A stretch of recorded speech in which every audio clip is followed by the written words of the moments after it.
เอาเนาะลูกค้ามาคือเป็นห้องเพลงโดนแล้วแม่ค้าอะไรสดกับสุกมือเนี่ยแล้วก็อันนี้น่ะเสียงแหบของสิริพรเนาะอันนี้แหบบ่พอเบียร์เนาะลูกค้ามันได้เสียง แต่ก็สิห้องเนาะอ่ะมีตัวออกเด้อบ่ออกเด้อฟังนำกันเด้อ เสียงได้ละบ่อะไรเนาะ แล้วก็เริ่ม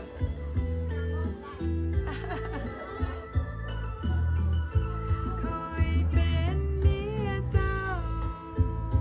สุดเจ้าสาวก็บ่ได้ใส่มันด้วยฮักแพงแต่งด้วยหัวใจ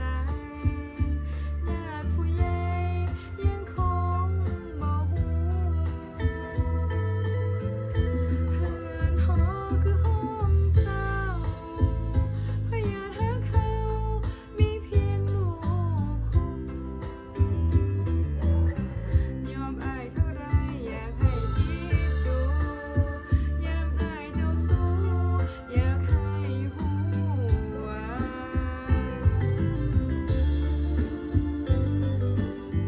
เมียบ่ได้แต่งคนนี้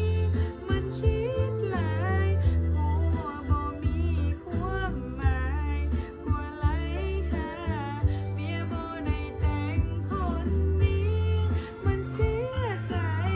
ฟังข่าวเรื่อยมีไหมก็มีน้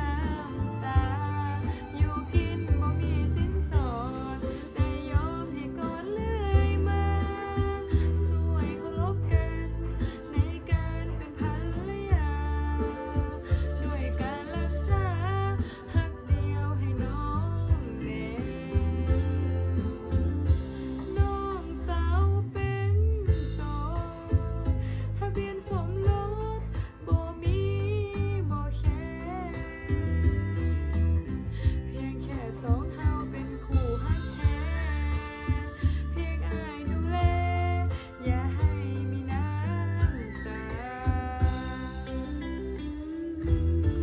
เมียบ่ได้แต่งสำหรับนะคะเสียงแหบกันเนาะ อันนี้แหบแท้อันนี้แหบบอกแหบเป็นพ่อเบียร์แหบเป็นพ่อน้ำก้อนเลยนะ อีกวันหนึ่งเร็วค่ะเด้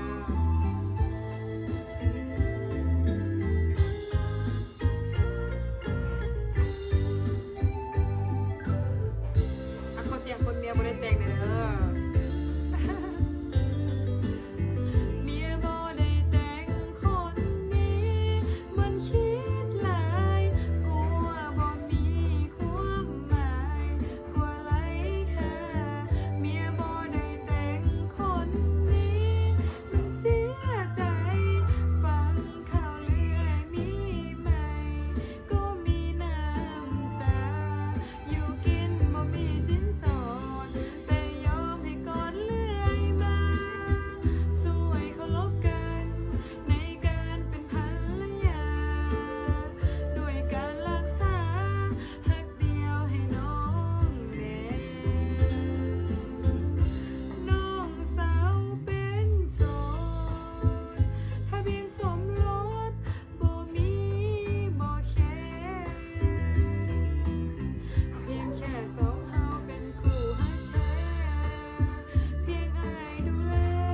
อย่าให้มีน้ำตาเนาะได้แต่งกับบ่ได้แต่ง ต้องเสียใจเด้อลูกค้าเด้อแต่งกับบ่แต่งกับเมียคือกันเนาะ